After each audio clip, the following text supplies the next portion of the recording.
పోయిన వారం నేర్చుకున్న మాటలకు వెళ్ళి ఈరోజు కూడా కొన్ని మాటలు నేర్చుకుందాం. మూలవచనముగా తీయండి, కీర్తన గ్రంథము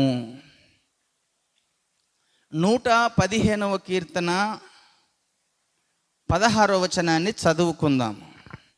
ఆకాశములు యెహోవా వశము, భూమిని ఆయన నరులకిచ్చి ఉన్నాడు. ఇప్పుడు ఒకసారి ఆలోచన చేద్దాము దేవుని పిల్లలారా, దేవుని సంగమా. ఆకాశములు యెహోవా వశములో ఉన్నాయట. ఏమన్నాడు అక్కడ చదువుకున్న వచన భాగంలో? ఆకాశములు యెహోవా వశము అన్నాడు. ఆకాశములు అంటే ఎన్ని ఆకాశాలు ఉన్నాయి? అందుకనే ఇక్కడ దేవుడు ఒక బహువచనము మాటని మాట్లాడాడు, ఆకాశములు అన్నాడు. అలాగనే పోయిన వారం మనం చదువుకున్న మూలవచనంలో కూడా ఏం మాట్లాడాడు? ఆదికాండం 1:1 అది కూడా చూడండి.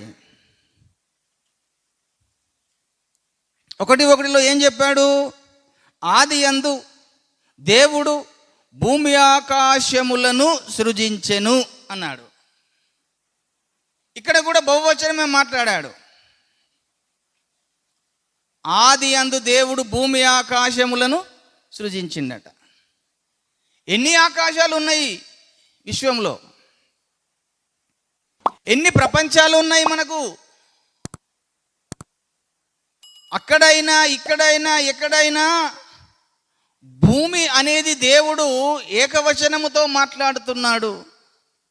విశ్వంలో ఎక్కడ కూడా భూమి అనేది లేదు, ఈ భూగ్రహం తప్ప. ఇదొక్కటే భూమి దేవుడు విశ్వంలో సృజించాడు. కానీ ఆకాశములు విశ్వంలో అనేక ఆకాశాలు ఉన్నాయట. అనేక ఆకాశాలు ఉన్నాయి. అవి మన కళ్ళకు మాత్రము కనబడడం లేదు. ఎందుకు? మనకి ఒక్క ఆకాశం మాత్రమే కనబడుతుంది.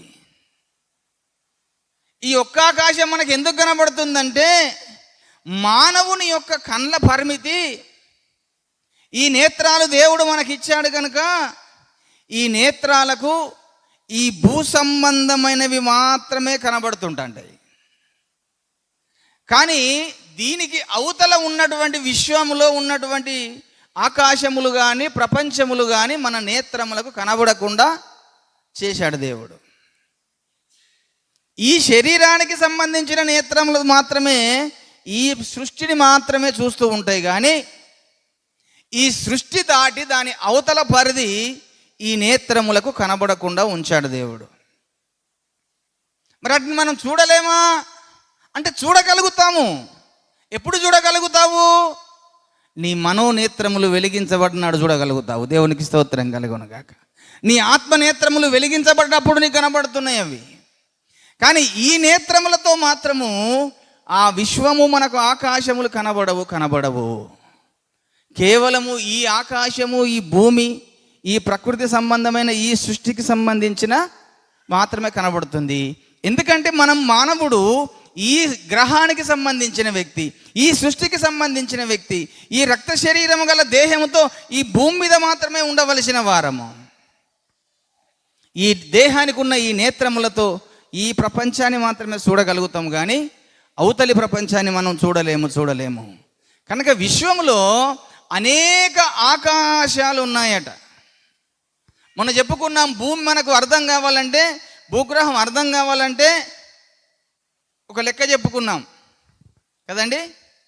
కొన్ని గ్రామాలు కలిస్తే ఒక మండలము, కొన్ని మండలాలు కలిస్తే ఒక తాలూకా, కొన్ని తాలూకాలు కలిస్తే ఒక జిల్లా కలిస్తే ఒక రాష్ట్రము, కొన్ని రాష్ట్రాలు కలిస్తే ఒక దేశము, కొన్ని దేశాలు కలిస్తే ఒక ప్రపంచము. ఆ ప్రపంచమే ఈ భూగ్రహం అని చెప్పుకున్నాం. అలాగనే విశ్వంలో కూడా మనం ఆలోచన చేస్తే విశ్వములో ఉన్న ఆకాశములు చాలా అనేక ఆకాశములు ఉన్నాయట. ఆ ఆకాశాల గురించి దేవుని వాక్యం అక్కడక్కడ మనకు కనబడుతుంది. చూడండి, సొలొమోను ఒకరోజు ప్రార్థన చేస్తూ దేవునితో చెప్పుతున్నటువంటి మాటని జ్ఞాపకం చేసుకుందాం. 2వ దినవృత్తాంతాల గ్రంథము 6వ అధ్యాయము 18వ వచనము. మనుషులతో కలిసి దేవుడు భూమి యందు నివాసము చేయున ఆకాశమును మహాకాశమును నిన్ను పట్టజాలవే, నేను కట్టిన ఈ మందిరము నిన్ను పట్టునా అన్నాడు. దేవునికి స్తోత్రం కలుగునుగాక. ఏంటి ఏంటి అట? ఆకాశములు మహాకాశములు నిన్ను పట్టజాలవే. ఇప్పుడు ఆలోచన చేయండి, దేవుడు ఎంత గొప్పగా ఉన్నాడో. ఆయన ప్రార్థన చేస్తూ ఈ ఆకాశము కాదు, ఆకాశములు మహాకాశములు నిన్ను పట్టజాలనంత వ్యక్తిగా ఉన్నావు దేవ నీవు. నేను కట్టించిన ఈ మందిరంలో నీవు నివాసం చేస్తావా మనుషులతో కలిసి అని ప్రార్థన చేస్తున్నాడు. అంటే ఇక్కడ వాడిన మాట ఏంటిది? ఆకాశములు మహాకాశములు ఉన్నాయట విశ్వంలో. ఈ మహాకాశములు ఒకటే ఉన్నాయా, ఇంకేమన్నా ఆకాశాలు ఉన్నాయా? మహాకాశములతో పాటు పరమాకాశములు కూడా ఉన్నాయట. దేవునికి స్తోత్రం కలుగునుగాక. ఏం ఆకాశాలట? పరమాకాశములు కూడా ఉన్నాయట. ఒకటేమో మహాకాశములు అనే మాట వాడాడు, రెండవదేమో పరమాకాశములు అనే మాట వాడాడు. చూడండి, 78వ కీర్తన 23వ వచనం తీయండి. ఇప్పుడు కీర్తనల గ్రంథము 78వ కీర్తన 23వ వచనాన్ని చూద్దాం. అందరు తీశారండి?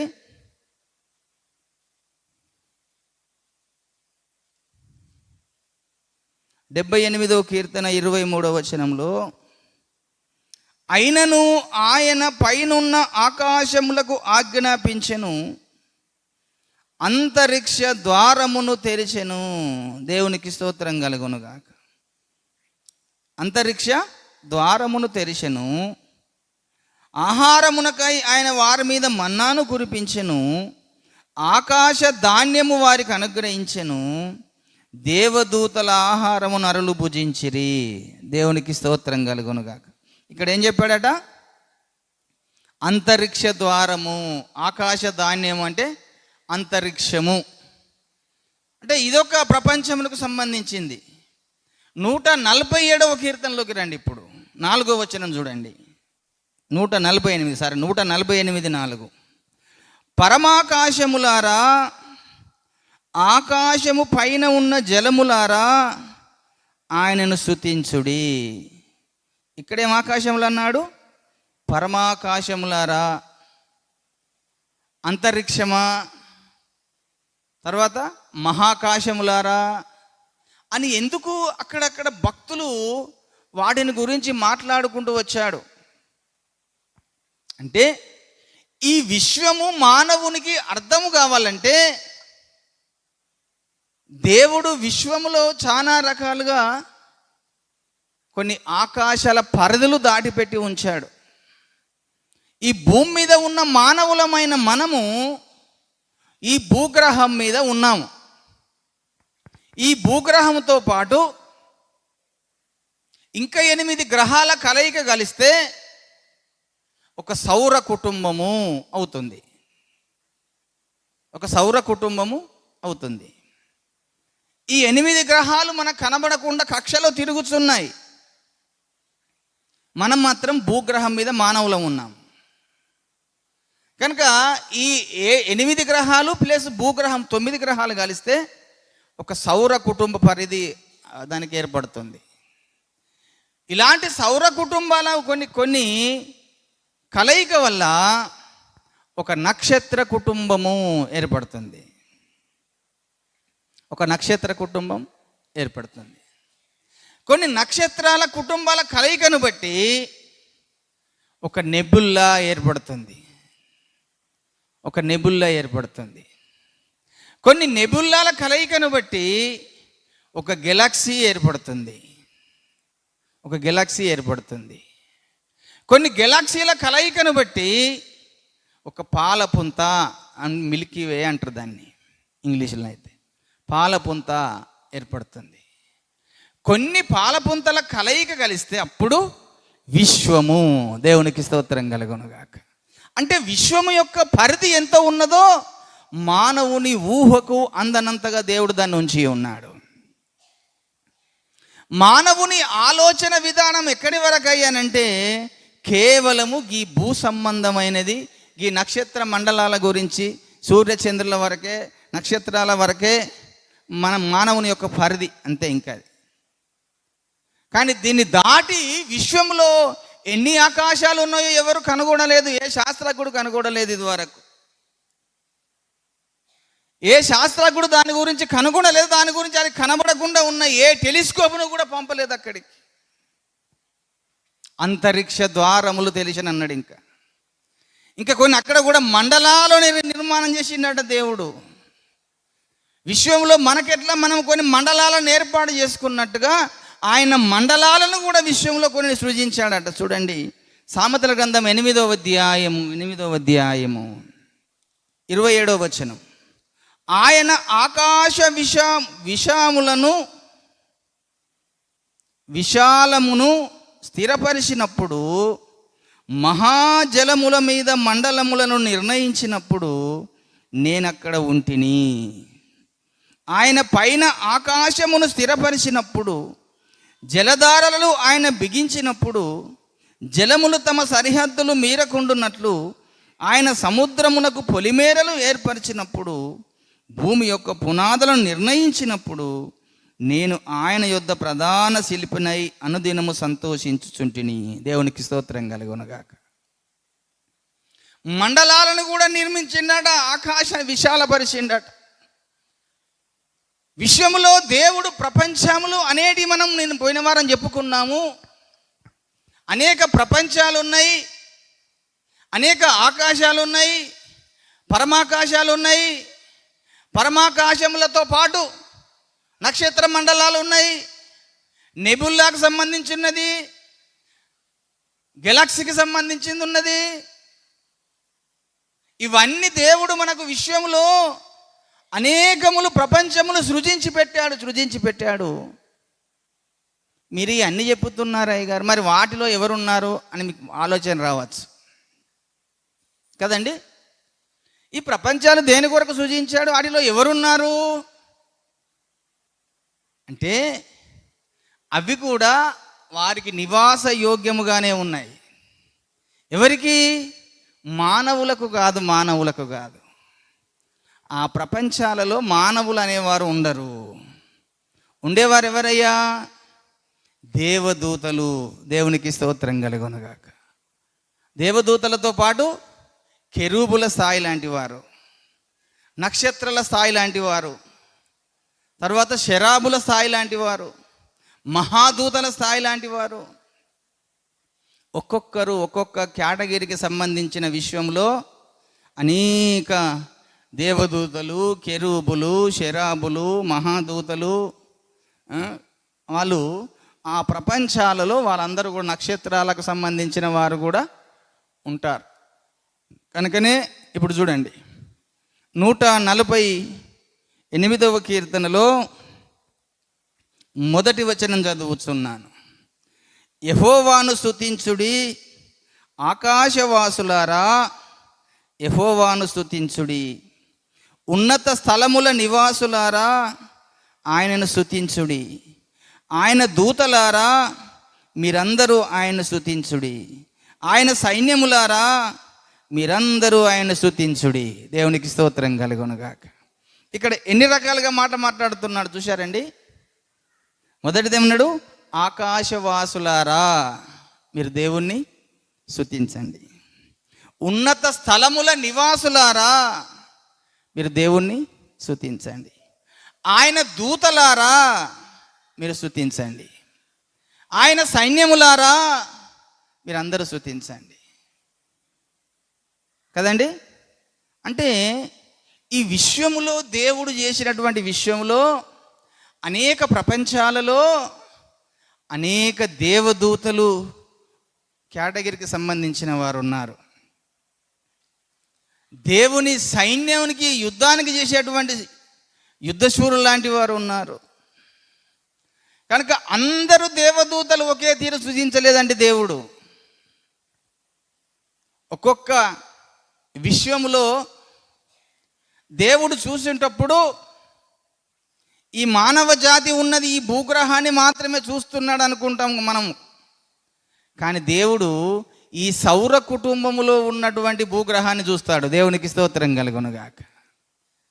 తర్వాత గెలాక్సీలో ఉన్నటువంటి దేవదూతలు కొంతమంది ఉంటారు. నక్షత్ర మండలాల్లో నివసించే దేవదూతలు కొంతమంది ఉంటారు. తర్వాత పాలపుంతలకు సంబంధించినటువంటి ఆ విషయంలో ఉండేవారు కొంతమంది ఉంటారు. ఆయా ప్రపంచాలలో నెబుల్లాలకు సంబంధించిన కొంతమంది ఉంటారు. అంటే మనం ఎట్లా ఇన్ని గ్రామాలు, మండలాలు, తాలూకాలు, జిల్లాలు, రాష్ట్రాలు, దేశాలుగా మనం ఎన్నుకున్నట్టుగా విశ్వంలో కూడా దేవుడు ఈ విధంగా ఒక ప్రణాళికను సిద్ధం చేసుకొని ఉన్నాడు. కనుక దేవుని దూతలు అనేవారు ఉన్నారు, కెరూబులు అనేవారు ఉన్నారు, శరాబులు అనేవారు ఉన్నారు, మహాదూతలు ఉన్నారు, నక్షత్రములకు సంబంధించిన వారు కూడా విశ్వంలో అనేకులు ఉన్నారు. దేవునికి స్తోత్రం కలుగునుగాక. కనుకనే దేవుడు అప్పుడప్పుడు మనకు కొన్ని మాటలు ఇందులో రాయించాడు. చూడండి, ఇప్పుడు ఒక చిన్న మాటను మనకు గుర్తు చేసుకుంటే యోబు గ్రంథంలోకి రండి. 37వ అధ్యాయంలో, యోబు గ్రంథము 38వ అధ్యాయము తీశారండి. అక్కడ ఒక మంచి మాటని మనకు తెలియజేస్తున్నాడు. 7వ వచనం, ఉదయ నక్షత్రములు ఏకముగా కూడి పాడినప్పుడు దేవదూతలందరూ ఆనందించి జయధ్వనులు చేసినప్పుడు దాని మూలరాతిని వేసిన వాడెవడు? దేవునికి స్తోత్రం కలుగునుగాక. అంటే దేవదూతలందరూ అక్కడికి వచ్చారట. ఉదయ నక్షత్రములన్నీ కూడా అక్కడికి వచ్చాయట. ఎప్పుడు? దేవుడు ఈ భూగ్రహానికి పునాది వేసినప్పుడు, ఈ భూమిని దేవుడు సృష్టిస్తున్నప్పుడు అక్కడ ఉన్నటువంటి ఆకాశ మహాకాశములు, పరమాకాశంలో ఉన్నటువంటి దేవదూతలందరూ కూడా అక్కడికి వచ్చి దేవుడు ఒక కొత్త సృష్టి చేయిస్తున్నాడు, దేవుడు ఒక కొత్త లోకాన్ని సృజిస్తున్నాడు అనుకుంటూ వారు వచ్చి దేవునికి జయదానులు చేసి సంతోషంతో, ఆనందంతో వారు అక్కడ దేవుని స్తుతి. ఇక్కడే మనకు 2 మాటలు గమనించండి. ఒకటేమో దేవదూతలందరూ వచ్చి సంతోషించారట. ఇంకోటి ఉదయ నక్షత్రములు ఏకముగా కూడి పాడినప్పుడు అంటున్నా. అంటే ఇక్కడ చాలా విషయాలు అందులో రాయబడ్డాయి. నక్షత్రములు అనగానే మనం ఏమనుకుంటామంటే యేసుప్రభు సాతానుడే అనుకుంటాం. యేసుప్రభు సాధారణంగా నక్షత్రాలని అనుకుంటాం. కానీ విశ్వ ప్రపంచాలలో దేవునికి అనేక నక్షత్రాలకు సంబంధించినటువంటి వ్యక్తులు ఉన్నారు. ఆ నక్షత్రాలకు సంబంధించిన వ్యక్తులు ఎవరయ్యంటే ఆయా గ్రహమండలాలలో ఏలుతున్నటువంటి రాజులకు సంబంధించిన వారు. దేవునికి స్తోత్రం కలుగునుగాక. రాజులకు సంబంధించిన వారు ఆ నక్షత్ర మండలాలలో ఉన్నారు. ఇప్పుడు భూమిని దేవుడు మొట్టమొదటిసారిగా సృజించినప్పుడు ఈ అధికారం అంతా ఎవరికి ఇచ్చాడు? ఈ భూమి మీద మొదటి రాజు ఎవరండి? ఆదాముకి ఇచ్చాడు. కనుక దేవుడు ఆదాముతోనే మాట్లాడుకుంటూ వచ్చాడు. అలాగనే ప్రతి గ్రహమండలములో, ప్రతి స్థలములో దేవుడు ఒక్కొక్కరికి ఎన్నుకొని ఒక నక్షత్రముగా చేసుకొని వారికి ఒక అధికారం ఇచ్చి తన అధికారం కింద ఆ ప్రపంచాన్నంతా తన గుప్పిట్లో ఉంచుతాడు. దేవునికి స్తోత్రం కలుగునుగాక. ఆ ప్రపంచాన్ని తన గుప్పిట్లో ఉంచుతాడు. కనుకనే ఆయనకు ఉదయ నక్షత్రములు, వేకువ చుక్కలని పెట్టాడు. అందుకనే అంటే ఉదయ నక్షత్రములు, వేకువ చుక్కలని మనకిద్దరు మాత్రమే అనుకుంటాం ఎప్పటికీ. కానీ ఒక్కొక్క గ్రహమండలాలలో, ఒక్కొక్క విషయంలో, ఒక్కొక్క ప్రపంచంలో ఇచ్చినప్పుడు ఒక్కొక్కరిని అక్కడ దానికి రాజుగా చేస్తాడు. ఆ రాజుగా చేశాడు కనుకనే ఆ గ్రహమండలానికి అంతటికీ ఆయనే రాజుగా ఉండి ఆ గ్రహమండలాన్ని పరిపాలిస్తూ ఉంటాడు. అతనికి ఉదయ నక్షత్రము అని పేరు పెట్టుకుంటాడు. కొన్నిటికి, కొంతమందికి వేకువ చుక్కలని పేరు పెట్టుకుంటాడు. వారికి మాత్రమే దర్శించి వారితో సంభాషించుకుంటూ దేవుడు తన పనిని వారి ద్వారా ఆ గ్రహమంతట్లో జరిగించుకుంటాడు. దేవునికి స్తోత్రం కలుగును గాక. అలాగనే భూగ్రహం మీద కూడా ఆదాముకు అధికారం ఇచ్చాడు.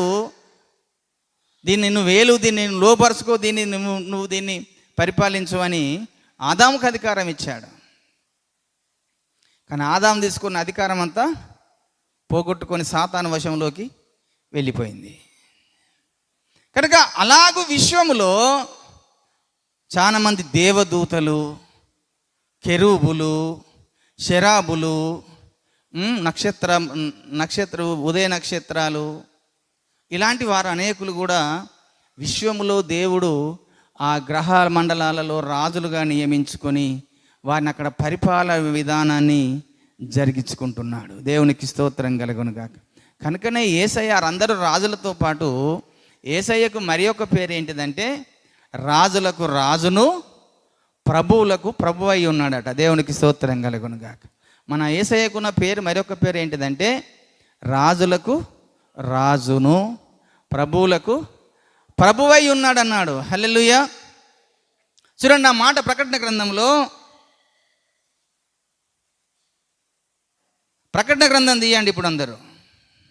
19వ అధ్యాయము 16వ వచనం. రాజులకు రాజును ప్రభువులకు ప్రభును అను నామము ఆయన వస్త్రము మీదను తొడ మీదను రాయబడి ఉన్నది అన్నాడు. దేవునికి స్తోత్రం కలుగును గాక. మన దేవునికి ఉన్నటువంటి పేర్లో మరొక పేరు ఏంటిది? రాజులకు రాజు, ప్రభువులకు ప్రభు. ఈయన ఏ రాజులకు? అనేక రాజులు గ్రహమండలాలలో, నక్షత్ర మండలాలలో, నెబుల్లాలో, గెలక్సీలలో రకరకాలటువంటి రాజులు ఉన్నారు కనుక వారందరికీ రాజు ఈయన ఒక్కడే. దేవునికి స్తోత్రం కలుగును గాక. మన యేసయ్య ఒక్కడే రాజులకు రాజు.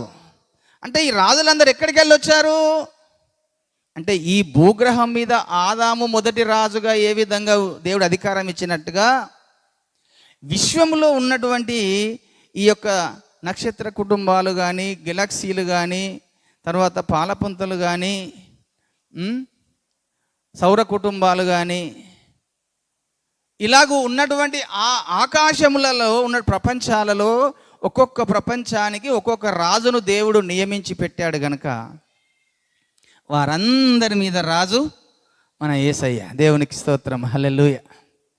కనుకనే దేవుని పిల్లలారా, మనకు దేవుడు అర్థం కావాలి, దేవుని యొక్క ప్రణాళిక అర్థం కావాలి, దేవుని చిత్తం మనకు అర్థం కావాలి. కనుక ఈ భూగ్రహం అనేది విశ్వంలో ఒక చిన్నది గింతంతది. కానీ ఒకసారి విశ్వము నువ్వు ఆలోచన చెయ్యి, ఎంత పెద్దగా ఉన్నదో, ఎన్ని ఆకాశాలు ఉన్నాయో, ఎన్ని మహాకాశాలు ఉన్నాయో, ఎన్ని పరమాకాశములు ఉన్నాయో, ఎన్ని అంతరిక్షములు ఉన్నాయో, ఎన్ని యొక్క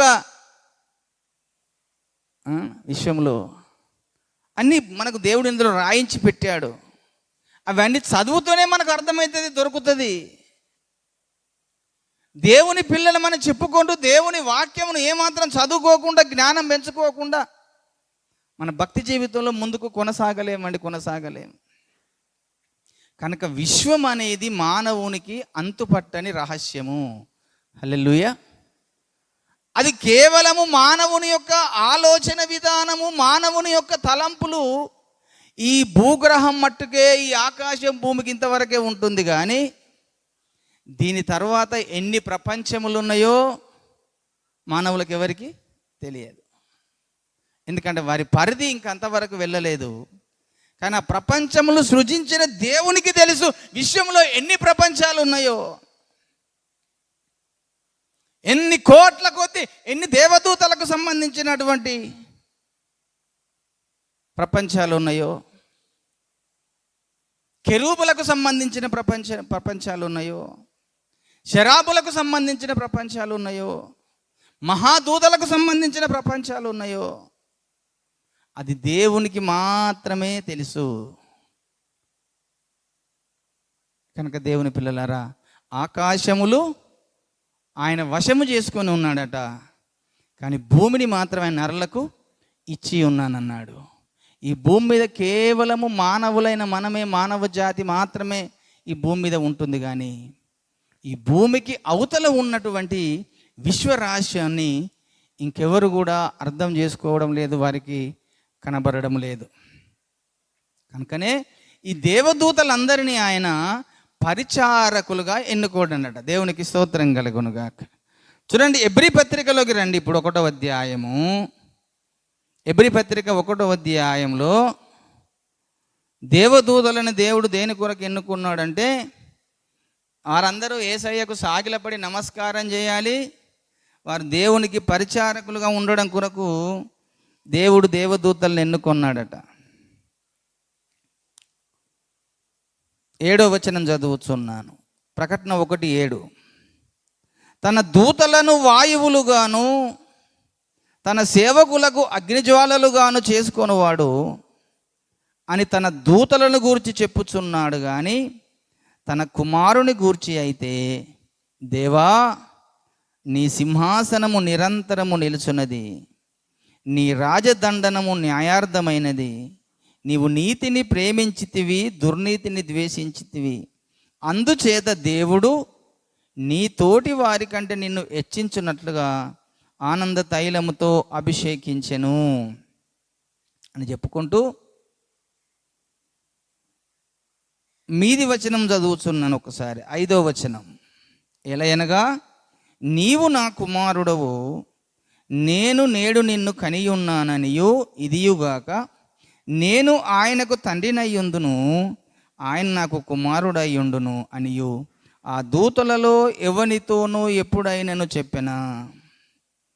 మరియు ఆయన భూలోకమునకు ఆది సంభూతుని మరలా రప్పించినప్పుడు దేవుని దూతలందరూ ఆయనకు నమస్కారము చేయవలెనని చెప్పుచున్నాడు. దేవునికి స్తోత్రం కలుగునుగాక. దేవదూతలందరూ యేసయ్యకు సాగిలపడి నమస్కారం చేయాలట. ఇది ఒక అద్భుతమైనటువంటి ఘట్టము. మరి యేసయ్యకు దేవదూతలు సాగిలపడి నమస్కారం చేయని కాలం అంటూ ఒకటి ఉన్నది విశ్వంలో. కేవలము సింహాసనం మీద కూర్చున్న తండ్రిని మాత్రమే సాగిలపడి నమస్కారం చేసేవారు. కానీ యేసయ్యకు నమస్కారం చేయకుండా దేవదూతలందరూ ఆయన కూడా మాలాంటి వాడే అనుకొని ఆయన చిన్న చూపు చూశారట. కనుక తండ్రి మనసులో ఒక వేదన కలిగి, బాధ కలిగి, అయ్యో, ఇంత నా కుమారుడు నాతో సమానుడు, నా కుమారుణ్ణి ఎవరు కూడా సాగిలపడి నమస్కారం చేస్తలేరు, కనుక నా కుమారుణ్ణి ఈ పరలోకంలో హెచ్చించాలి. పరలోకంలో ఉన్నటువంటి వారు కానీ, భూమి మీద ఉన్నవారు కానీ, భూమి కింద ఉన్నవారు కానీ, ప్రతి వాని మోకాలు నా కుమారుని ఎదుట వంగాలన్న ఉద్దేశంతోనే దేవుడు ఒక అద్భుతమైన ప్రణాళికను ఏర్పాటు చేశాడు. కనుక దేవదూతలు ఆయనకు పరిచారకులుగా కొరకే ఏర్పాటు చేసుకున్నాడు అట. మనకు తెలియకుండానే ఈ విశ్వంలో ఉన్నటువంటి దేవదూతలు దేవునికి పరిచారకులుగా ఉన్నారు. అందరు దేవదూతలు అందరూ ఆయన పని నమ్మకంగా చేస్తున్నారు. తప్పకుండా దేవుడు చెప్పిన ప్రతి మాట దేవుడు నెరవేర్చుకుంటూ దేవదూతలందరూ. నీళ్ళ మీద అధికారం కలిగిన ఒక దూతకు అధికారం ఇచ్చాడు. జలముల మీద అధికారం కలిగిన ఒక దూత ఉన్నది. అగ్ని మీద అధికారం కలిగిన ఒక దూత ఉన్నది. ఆకాశము సంబంధించిన ఒక దూత ఉన్నది. భూమికి సంబంధించిన దూత ఉన్నది. గాలికి సంబంధించిన దూత ఉన్నది. అంటే దేవదూతలన్నీ కూడా దేవునికి నమస్కారం చేస్తూ, దేవుని పని చేస్తూ, దేవునికి లోబడుతున్నాయి. కానీ మానవులమైన మనమే దేవునికి లోబడడం లేదు, దేవుని మాటను వినడం లేదు, దేవుని మాటను నిర్లక్ష్యతనం చేస్తున్నాము. ఆ ప్రకటన గ్రంథం చదవండి, దేవదూతలు ఒక్కొక్కటి ఏ విధంగా దేవుని పని చేస్తున్నాయో అక్కడ క్లుప్తంగా రాయబడ్డది. యేసయ్య కూడా ఈ లోకంలోకి పుట్టినప్పుడు సర్వలోక సైన్యమంతా అక్కడికి దిగి వచ్చి ఆయనకు సాగిలపడి నమస్కారం చేశారట. యేసుప్రభు శోధించబడ్డ తర్వాత, అపవాది అతన్ని విడిచిపోయిన తర్వాత దేవదూతలు అందరూ వచ్చి ఆయనకి పరిచర్య చేశారట యేసయ్యకు భూమి మీద. చూడండి, మత్తయి సువార్త 4వ అధ్యాయంలో యేసయ్యకు దేవుడు ఎలాగ పరిచర్య చేశారో చూడండి, ఆడ రాయబడి ఉన్నది. మత్తయి సువార్త 4వ అధ్యాయము 11వ వచనం.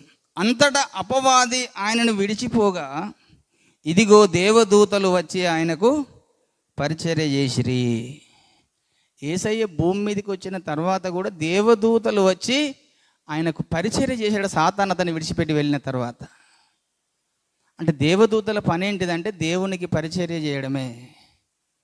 యేసుప్రభు పుట్టినప్పుడు కూడా లూకా సువార్త 2వ అధ్యాయంలో యేసు పుట్టినప్పుడు కూడా ఎంతమంది అక్కడికి పరలోక సైన్య సమూహం అంతా దిగి వచ్చి ఆయనకు స్తుతించి 2వ అధ్యాయము 11వ వచనంలో 13వ వచనం చదువుతున్నాను. వెంటనే పరలోక సైన్య సమూహము ఆ దూతతో కూడా ఉండి సర్వోన్నతమైన స్థలములలో దేవునికి మహిమయు ఆయనకిష్టులైన మనుషులకు భూమి మీద సమాధానం కలుగునుగాక అని దేవునికి స్తోత్రము చేయిచుండెను.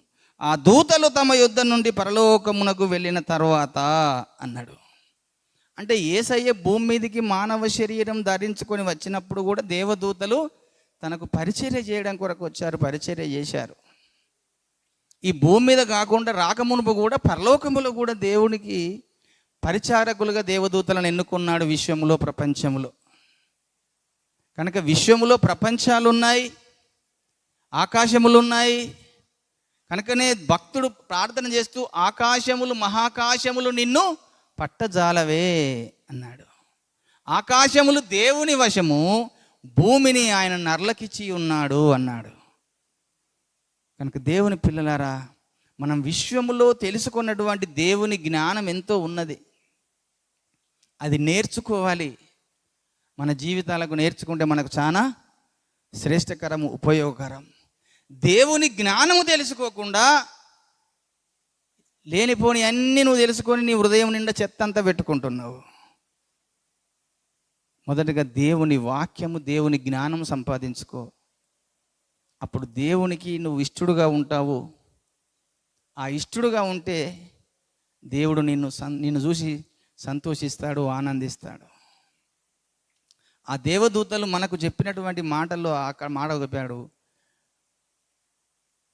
ఏం చెప్పారు అక్కడ?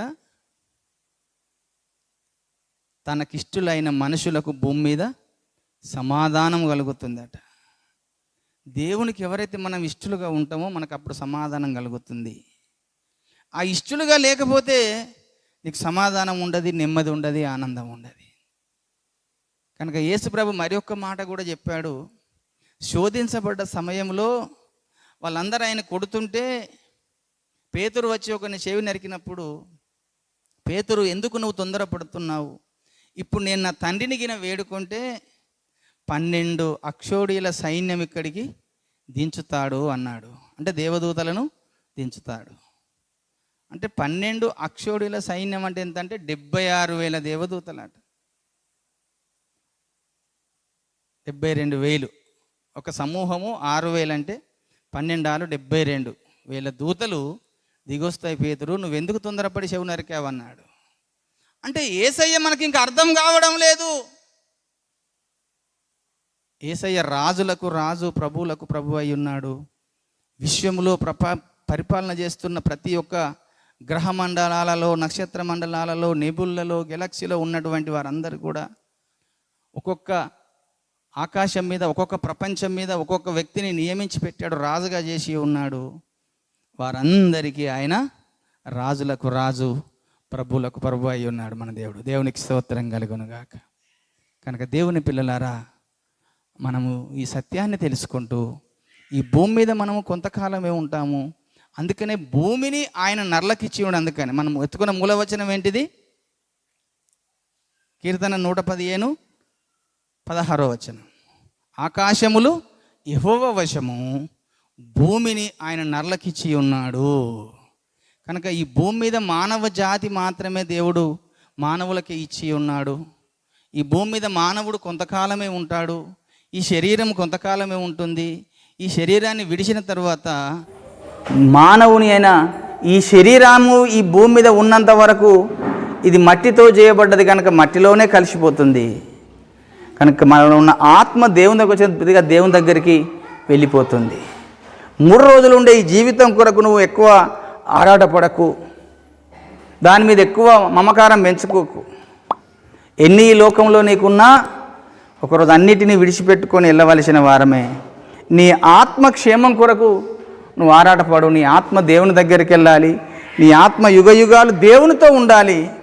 ఆ విశ్వరాజు రాజులకు రాజు అయినటువంటి యేసయ్య రాజ్యంలో నీ ఆత్మ ఉండాలి. యేసయ్య రాజ్యంలో నీ ఆత్మ ఉండాలి. దాని కొరకు మనం ముందుకు సాగుదాం. ఈ కొద్ది మాటలు దేవుడు దీవించునుగాక.